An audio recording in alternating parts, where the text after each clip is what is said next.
2.26. Which is what is the duration, bro? 1.1839.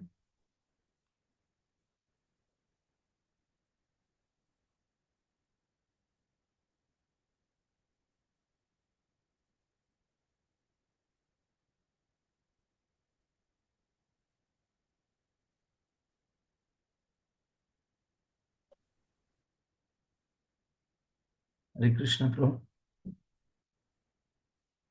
Oh, I'm sorry. I was speaking. I was on mute, Prabhu. Hare Krishna, Prabhu. You're able to hear me? Yes, bro. So you are in the playlist, right? You have the playlist in front of you, right? 1 minute, bro. This is home. Where is the playlist? No, add to playlist. Last time it was there. But yeah, in fact, I am from the Rumpa Swami Maharaj audio website is also there. There also we have, if you know the duration, I can play exactly the same thing, bro. It is No. one. I mean to say, the next lecture to play is what you had given yesterday is SB 2.2.6 to 12, correct? Yes. Can you go to the lecture which is SB 2.2.15 to 17? Okay. Can I play from rumpaswamiaudio.com? Wherever it is. Okay. SoundCloud or this, whichever one. SB 2.2.15 to 17. Yes. 1 minute. Let me share my screen quickly.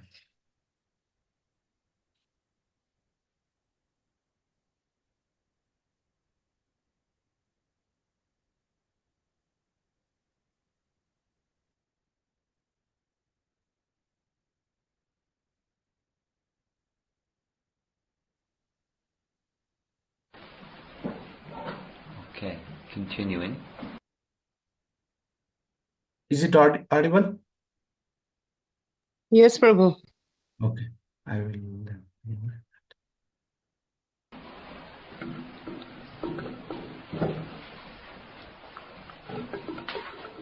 Canto 2, Chapter 2. The Lord in the Heart.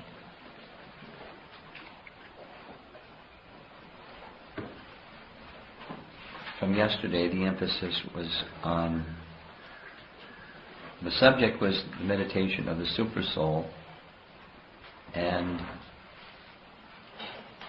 the last verse that we covered emphasizes even the meditation upon Supersoul is to come to the stage of devotional service, which is the next chapter. The verse reads, "Unless the gross materialist develops a sense of loving service unto the Supreme Lord, who is the seer of both the transcendental and material worlds, he should remember or meditate upon the universal form of the Lord at the end of his prescribed duties." So, like saying what was discussed in the previous chapter is only for those who have not come to this stage of transcendence and transcendental meditation and service unto the Supreme Lord. It's to sanctify prescribed duties over on that side, the gross materialist side. Gross materialist meaning they don't even have a spiritual conception of God. So let them take this universal form conception of God, meditate upon that in conjunction with their prescribed duties. Better, that's only if they cannot do the following: engage in a sense of loving service unto the Supreme Lord by this meditation process, meditation on Supersoul process.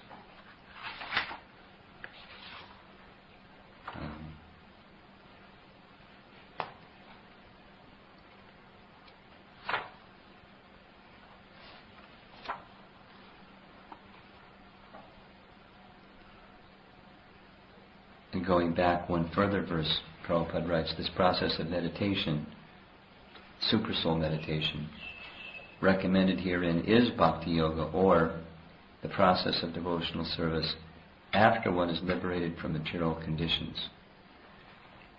So, there's a progression, is the idea. The progression is no conception of God, then a conception of God is Virat Rupa. Then, next step, recognize that there's a form of the Lord within the heart. Meditation upon that form of the Lord within the heart. The next is engage in service to that form of the Lord within the heart. So if one is not at that stage, the other, in conjunction with one's worldly duties, meditation upon the Virat Rupa is to be done to help sanctify one's existence, to move from the gross materialistic way of life to a more spiritual position. So that's a summary of what we discussed yesterday. And today we'll cover a few verses. O King, this is Shukadev speaking to Maharaj Parikshit in response to the question, what is the duty of life in general, for people in general, and specifically, second question, what is the duty of a person who's about to die? So, we're heading towards being absorbed in devotional service, but then there's steps. If one can't do that immediately, there's steps to take, progressive. Okay. Now this is the for one who's about to die message. Whenever the yogi, O King, desires to leave this planet of human beings, he should not be perplexed about the proper time or place, but should comfortably sit without being disturbed, and, regulating the life air, should control the senses by the mind. Hare Krishna. Prabhu, Shamkul Prabhu has shared this transcription in the New Gita Sadhaka. Quickly you can show Prabhu.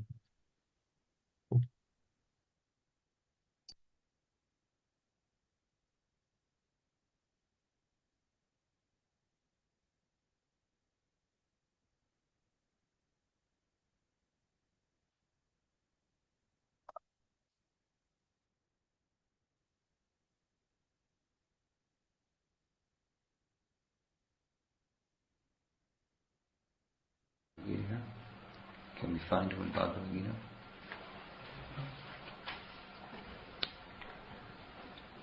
Purport. In the Bhagavad Gita 8.14, it is clearly stated that, 8.14, that a person who is totally engaged in the transcendental loving service of the Lord and who constantly remembers Him at every step easily obtains the mercy of the Lord by entering into His personal contact. So here's the Bhagavad Gita verse. Ananya cheta satatam yomam smarati nityashaha tasyaham sulabha harta nityayuktasya yoginaha. Translation: for one who always remembers me without deviation, I am easy to obtain, O son of Pritha, because of his constant engagement in devotional service. So, the meaning is, by constant engagement in devotional service, automatically your meditation upon the Supreme Lord is accomplished. The discussion, part of the discussion we had yesterday was the fruit of Gyan Yoga, this detachment from the material conception of life leads to detachment from the material things of life, or trying to be the enjoyer of material things in life. From Gyan, Vairagya follows. Remember that discussion? So, through the process of bhakti, the anarjana vritti process already takes care of that. Or, the fruit of Gyan yoga is already included in bhakti yoga. It's a subset.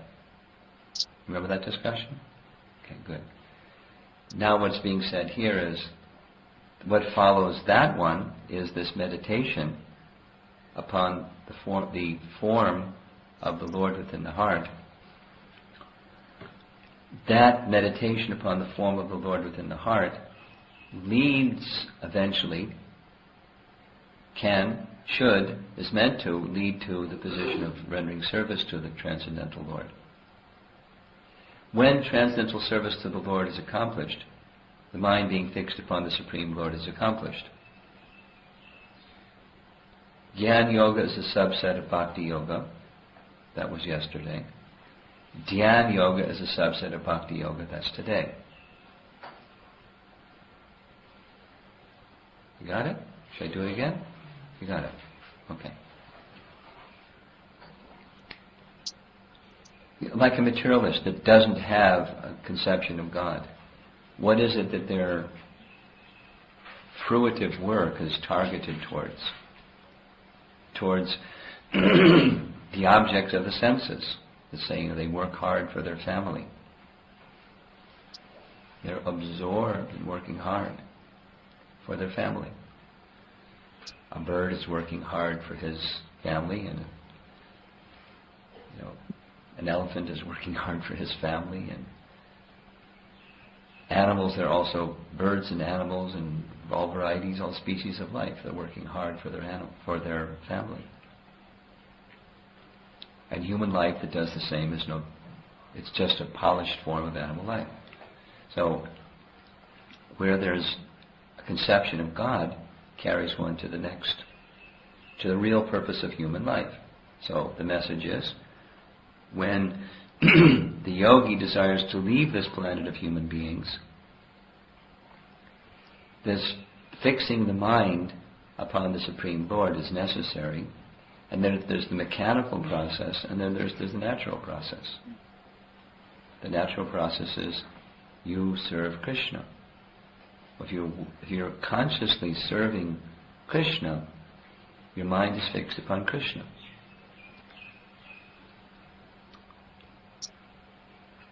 Prabhupada's comment, another explanation of this, people at their workplace, they keep a picture of their family because they're at work for their family.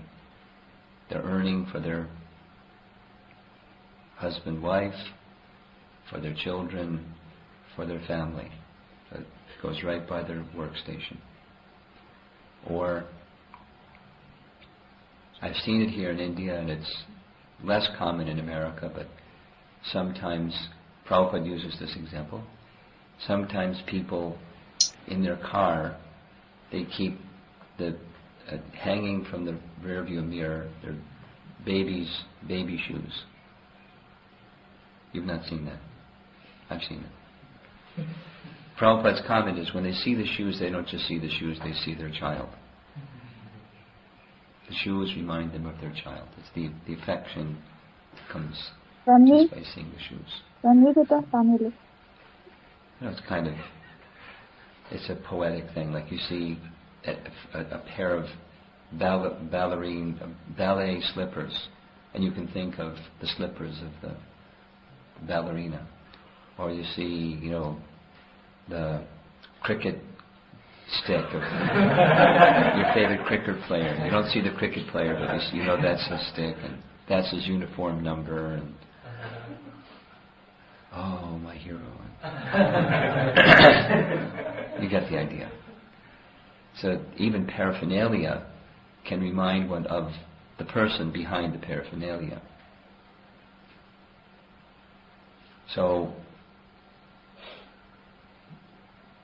that inspires people. When you're working for some person, just even a reminder of that person helps you, for the fruitive worker, to work hard for that person. So the mind is fixed on the person, even you're busy working.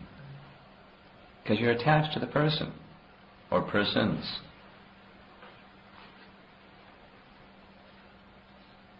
And where there's not a God conception, that prevails. And that binds one to illusion and all the threefold miseries of material life.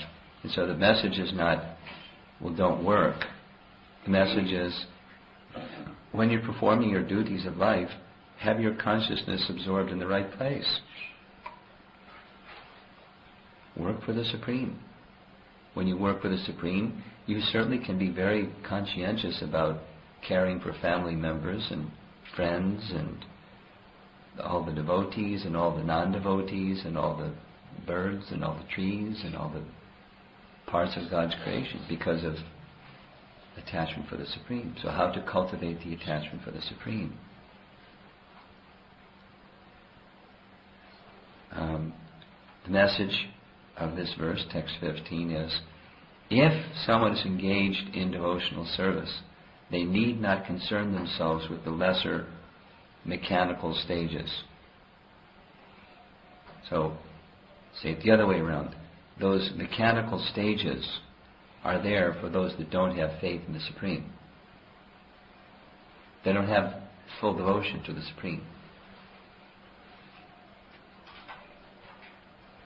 You with me?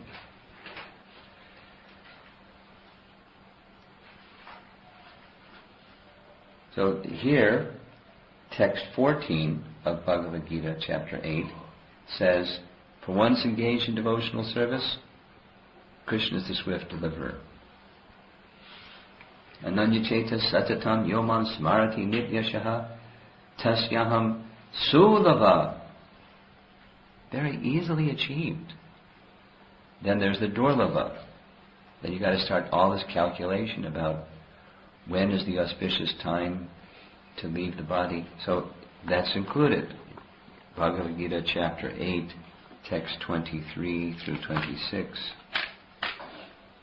which says, O best of the Bharatas, I shall now explain to you the different times at which passing away from this world the yogi does or does not come back. 24. Those who know the Supreme Brahman attain that Supreme by passing away from the world during the influence of the fiery God, in the light, at an auspicious moment of the day, during the fortnight of the waxing moon, or during the 6 months when the sun travels in the north. 25. The mystic who passes away from this world during the smoke, the night, the fortnight of the waning moon, or the 6 months when the sun passes to the south, reaches the moon, but again comes back. Text 26. According to the Vedic opinion, there are 2 ways of passing from this world, one in light and one in darkness. When one passes in light, he does not come back, but when one passes in darkness, he returns.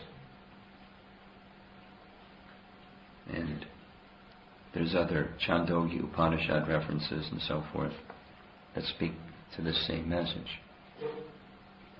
So the idea that Prabhupada is pointing to in the purport with these Bhagavad Gita references, I'll just say it one more time, that when you're on the topmost stage, which the Bhagavatam is pointing us towards, the stage of unmotivated devotional service,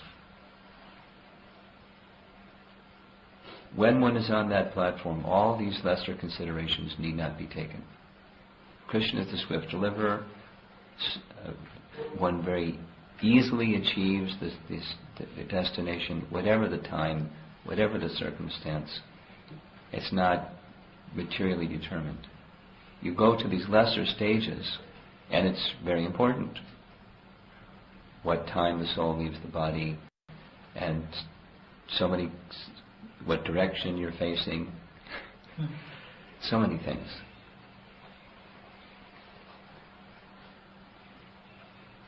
There's Shubha and there's Ashubha. But there's transcendental life. where Shubha and Ashubha don't matter. So those that are, an example of this is that there are those that are very attentive to the particulars of these ritualistic indications in karma kanda, or the particulars of auspicious and inauspicious circumstances for the yogi, and they're really caught up in that.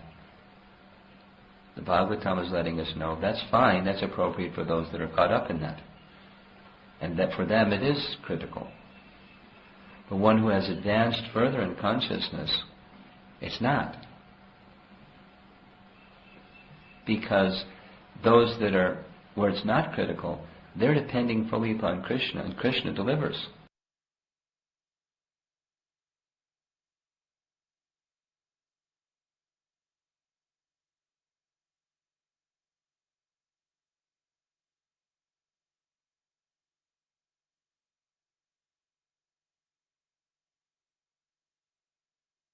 Hare Krishna. We'll pause here.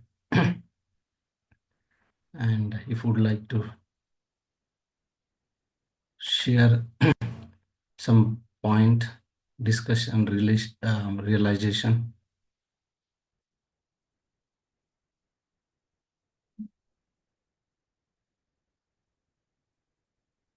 Hare Krishna.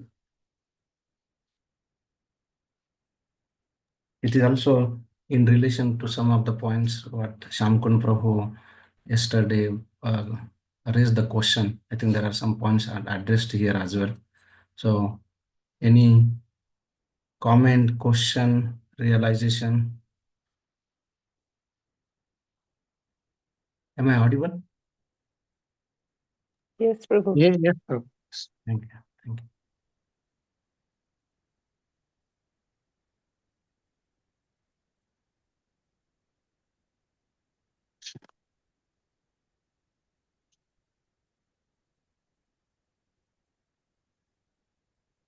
Hare Krishna, Krishna Krishna, Hare Hare, Hare Ram, Ram Ram, Hare Hare. Yes, Sarvari Mataji, please. Hare Krishna, Prabhu. I liked the part which said that most of us, we keep pictures of family members in our office, or maybe we hang something in our car which reminds us of our family members and all. But by doing that, we basically focus our energy, everything towards only the family members. But instead of that, if we do it for God and we think of God, bringing Him in the center, then simultaneously it not just takes care of the family members, but everything and God's all creations. So the birds, the animals, everything, devotees, non-devotees, people, relatives, everybody. So that part was very nice. And one question I have, Prabhu, that is, Maharaj was mentioning about those who pass away during the night times, or certain categories he mentioned, that they again come back to the world, and those who pass away during daytime, they don't come back. So if anyone can elaborate a little bit on that, Prabhu, that would be nice. Thank you, Hare Krishna. Thank you, Sarvari Mataji. So before that question, Maharaj gave this example of the shoes, and I have heard many times this example, same enthusiasm Maharaj every time would actually talk about that example. And he says that Prabhupada said that in India, they would keep the shoes of their little ones so that it reminds of them automatically. And then he asked the audience whether have you seen that? And but I have seen that, Maharaj was mentioning. So we can understand that the mood of Maharaj and how exactly he follows what Srila Prabhupada says, that exactly follows his spiritual masters. It's very attentive in his hearing and classes. Okay. The question that asked by Sarvari Mataji about living time, which is in fact His Holiness Rampa Swami Maharaj was talking about the shlokas from Bhagavad Gita chapter 8 and 23, 24, 25, 26 onwards. So anybody would like to add some points on that while leaving the body, daytime, nighttime.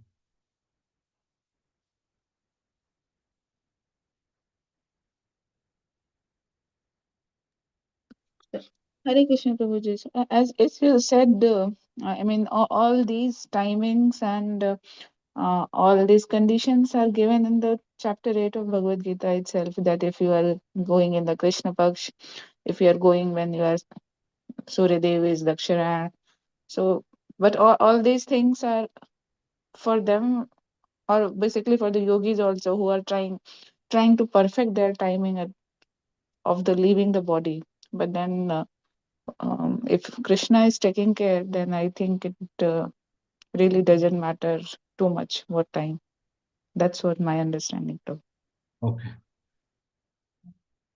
Yeah, I'm just trying to open those. Yeah, you are right. I mean, that is directly given in the Bhagavad Gita. So different timings of that. Sarvar Mataji, you would like to hear something more, or what exactly I you? mean, my question was not that basically. I was just trying to understand the logic part of it. That, okay, now if Krishna's mercy is there, then those things are less important. That is okay. But my question was basically that, is there any logic part of it, or we have to just go as it is said, we have to take it as the truth or something of that sort? If there is any logic part of it, why is it that during the night time, if the soul leaves the body, it is that they will have to come back, and vice versa? If during the daytime, it doesn't need to, if there is any logic behind it? That was my question. Thank you, Hare Krishna. Hare Krishna Mataji, Sharpuri Mataji. So the times that have been told are the night for different kinds of entities. So a day in our lifetime, a year in our life is equal to a day in the life of the Devatas. So the Dakshinayana is the time, is the night for the Devatas. The Uttarayana, that is from January 15th to June 15th or so, is the daytime. So one is those who are very much uh, attached to going to the more heavenly planets, etc. We go at a time when, or we leave or depart this body at a time when it's the daytime of the Devatas. Likewise, there is the moon, there is the Pitra Paksha, the Pitra Loka. There, it depends upon whether it's the Shukla Paksha or the Krishna Paksha here on this planet. Because the scale of time is different in different planets, and accordingly, it's mentioned there, Mataji. Thank you, Prabhu. That answers my question. And one more question: is it applicable for normal people whenever they die? So that timing will again depend whether they come back or do not come back. For most, I mean these timelines actually are for people who have endeavored something on some path, either the yogic path or the path of jnana, etc. But for normal people, we who don't endeavor anything, it's usually they are impelled by their karmas to just have a more ghastly existence. Because every day, any person who does not have an iota of spirituality, they just continue to live. We are taking more from the world than giving to it.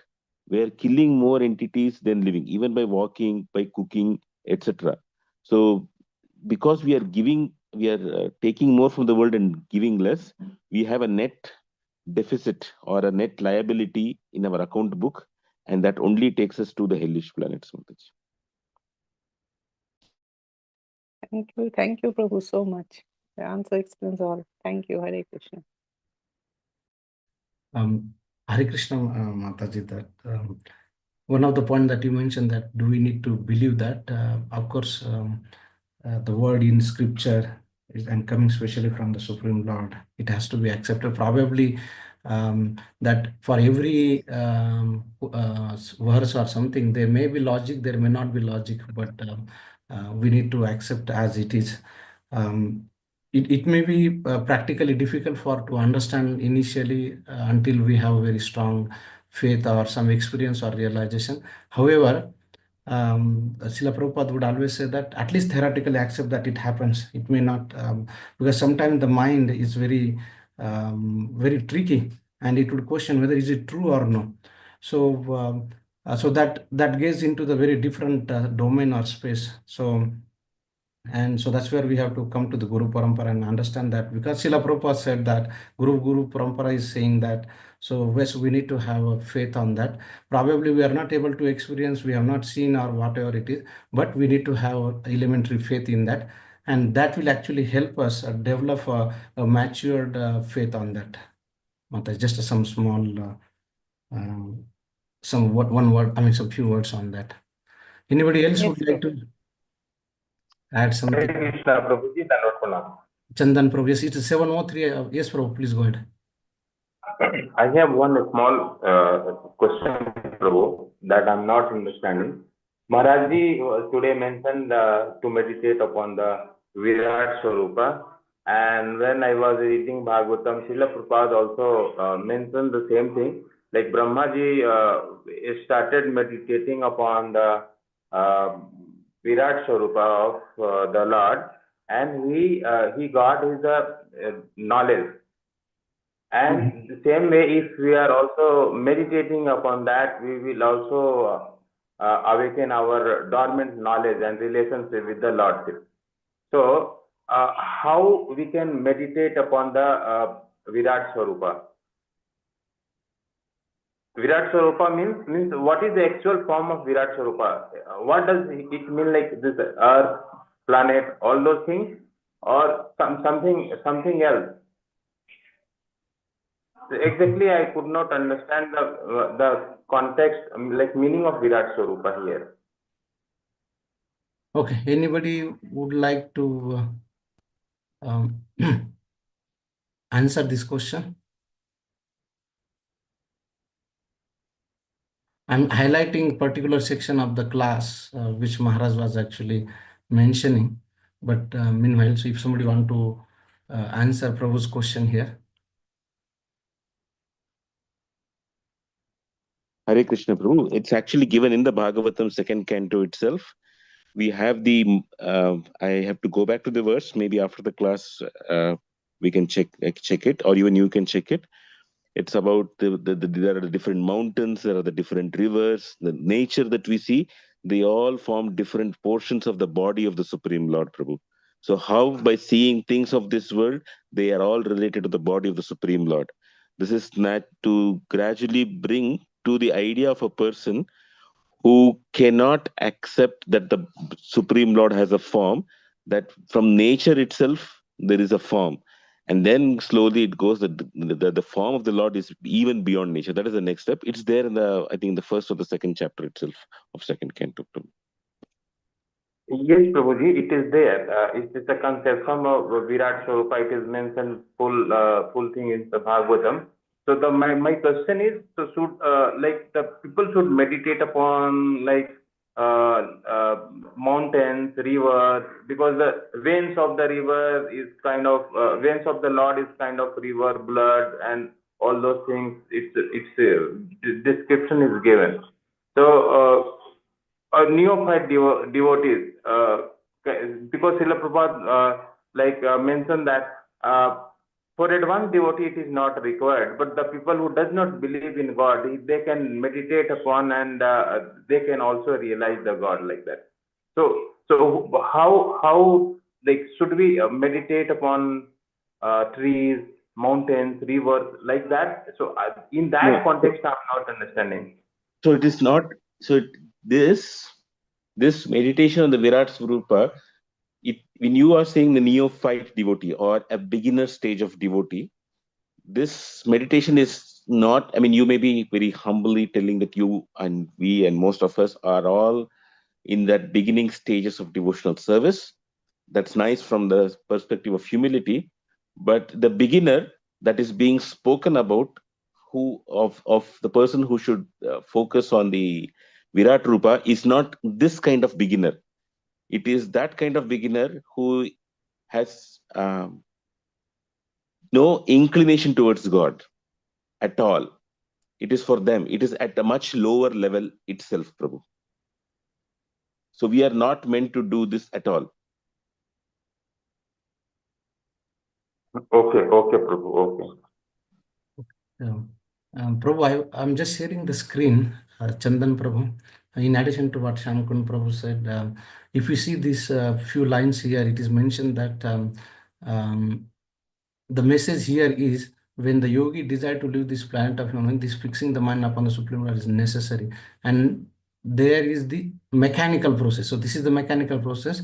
And then there is a natural process. And what Maharaj was highlighting is the natural process is to serve Lord Sri Krishna. If you are consciously serving Krishna, your mind is fixed upon Krishna. And then Prabhupada, he gives the example of that keeping the shoes or the picture of the family at housework and all those things.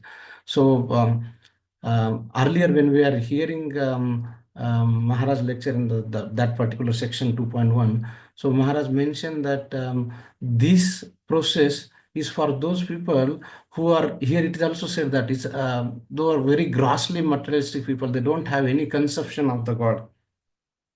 So for those grossly materialist people, this is the beginning that they are not able to connect to the Lord. At least you see, because this pantheism is about everything is about God, the nature, the river, the mountain, everything. So at least begin with that you connect to Krishna, to connect to the Lord. And then Maharaj mentioned in this lecture that today, from that gross materialist, you come to the Virat Rupa. From Virat Rupa, you come to the form of the Lord. And from the form of the Lord, you come serving to the Lord. And that is the message of our parampara, our sampradaya, is that serving Lord Sri Krishna. And when Maharaj was mentioning about today's lecture, Bhagavad Gita, that 8 point, those particular section, there Maharaj mentioned that if one is engaged in devotional service of the Lord, those all things does not really matter, because the purpose of is to serve Krishna. So those time, the day, and all those things does not really matter. Does that help, Chandan Prabhu? Yes, Prabhu, yes, Prabhu. I little bit understood. Like for it is not for the devotee is a purely materialistic person. Srila Prabhupada is mentioning there. And yeah, Prabhu, I understood the context now. Thank Maharaj you. also mentioned one more point that because this is the topmost, whatever Srimad Bhagavatam is giving, this is the topmost. And so whatever, for example, Maharaj will give another example that if you have 500 denomination, the 500 denomination includes 200, it also includes 100 rupees, it also includes 50 rupees, 20 rupees, 10 rupees. So similarly, devotional service unto the Lord is the topmost of that. And that is the highest, and that is the Bhagavatam is actually promoting that, or advising, instructing. And that includes all the lower stages of that, which Jnana Yoga, Ashtanga Yoga, and this pantheism. So that is already included into that. Um, is it Vinodini Mataji or Shamkun Prabhu who raised the hand? It's me, Shyam Kundas. Yes, Prabhu. I just want to add one more thing to what Chandan Prabhu's question is from a comparative religion perspective. Here we see in the Srimad Bhagavatam that it said that the Srimad Bhagavatam is the matured, the ripened fruit of all Vedic scriptures. And in this ripened fruit, the Veda Vyas is talking about a method for somebody who has no God consciousness. So he started with uh, thinking about the Supreme Lord by observing nature, and then he goes to say, then there is the Lord within the heart, and then finally it comes to rendering service to the Supreme Lord. There are these different steps here itself. And the uniqueness here is that if you look at most other religious systems in this world, be it Islam, be it Christianity, etc., there is one and only one path. I mean, every religion can be different. That's okay. But this is the way to go, and this is the only thing that you should do. Whereas in the Vaidika Dharma, there is a facility and there is encouragement for everybody to function at their level, to have a connection with the absolute at their level, go progressively more and more. So the greatness of the Vedic Dharma is that this is meant for very refined people, people who can um, actually see diversity in the world around them and say, okay, everybody can have different things. Whereas most of Islam and Christianity is, in one sense, for a person who says this is the only path, and that's why it somehow or the other it leads to a very clannish or a tribal or a community based or what we call a sectarian worldview sometimes there. That and that's the advantage we are having here. Without we having done anything, we are having the advantage of getting access to this path from this Vedic scriptures, Prabhu. That's it.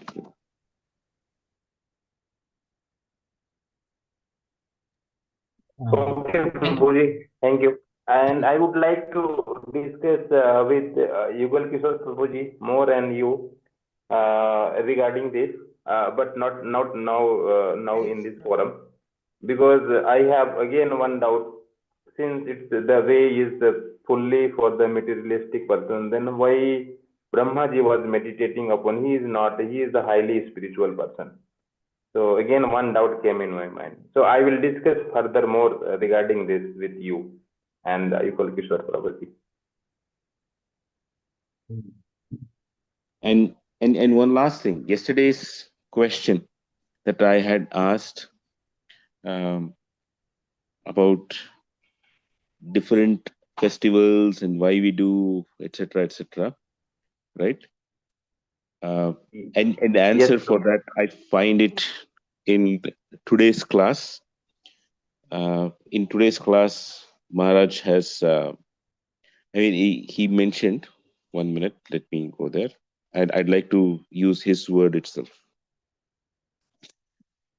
Maharaj said in the class today, there are those that are very attentive to particulars of these ritualistic indications in Karma Kanda, or the particulars of auspicious and inauspicious circumstances for the yogi. And they're really caught up in that. The Bhagavatam is letting us know that's fine. That's appropriate for those that are caught up in that.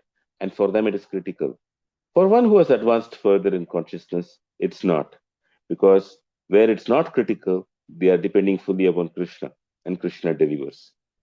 And that was the essence with, uh, connected to yesterday's question about why we celebrate different festivals. What do you people think? Why are you doing it? So on one hand, we can acknowledge where we are and also see as our life progresses, as at the depth of our devotional service progresses, we can accordingly go to the next levels. That's it. Thank you. Chennakesha Prabhu, Chapandi Prabhu, you raised a hand. Hare Krishna Prabhu. I have a doubt on this. Bhishma Dev was waiting for Uttarayana to leave his soul, Prabhu. Any specific reason he is already in Krishna consciousness, right? So the point here, I mean, this question that you're saying is actually is given a commentary by different acharyas. Ramanacharya has given it, and even the Gaudiya Vaishnavism, some acharyas have given it.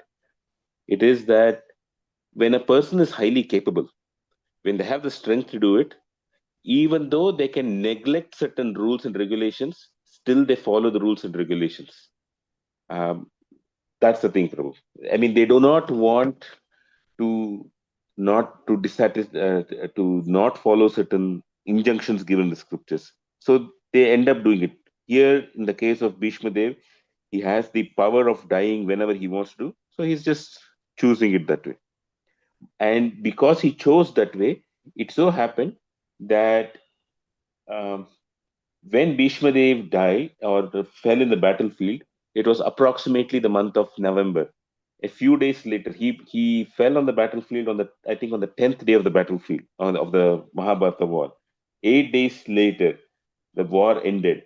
Between the 18th day to the time Bhishma Dev left the world, that was, he left this world sometime around the 30th of January of that year. It was 15 days after Sankranti or Makar or Pongal that happened that in that era. So between that, now mid-November to end January, it so happened that Yudhishthira came not once but twice to meet Bhishma Dev, and Bhishma Dev got a lot of association of Krishna. Krishna was standing right in front of him. So even much more than in his lifetime that Krishna was used to come to Hastinapur, it was personal one-on-one time for Bhishma Dev with Krishna. So in the case of Bhishma Dev, more than the time of death, it was that he was having additional time with Krishna right in front of him. That was the value add for Bhishma Dev to take more time to leave this body. Thank you so much, Prabhu. Hare Krishna. I got it.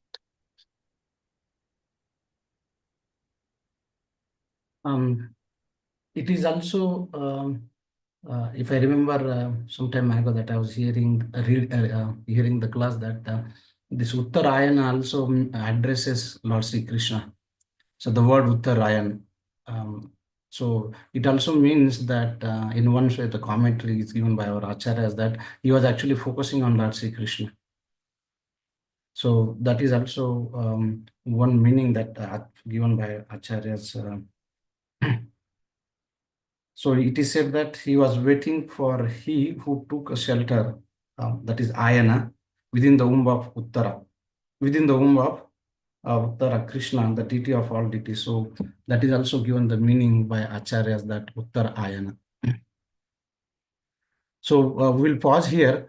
I just wanted to show that Param Rupa Prabhu has been working on this website and called as rompatswamiaudio.com, and you can access from the laptop or cell phone as well.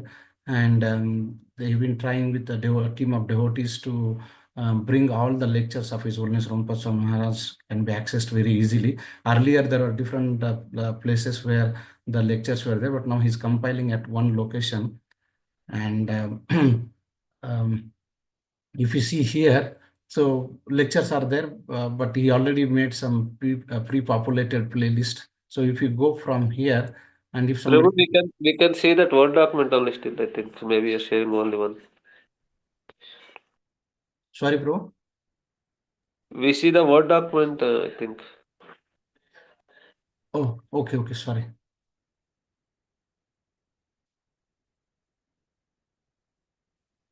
Is it, are you able to see now, bro?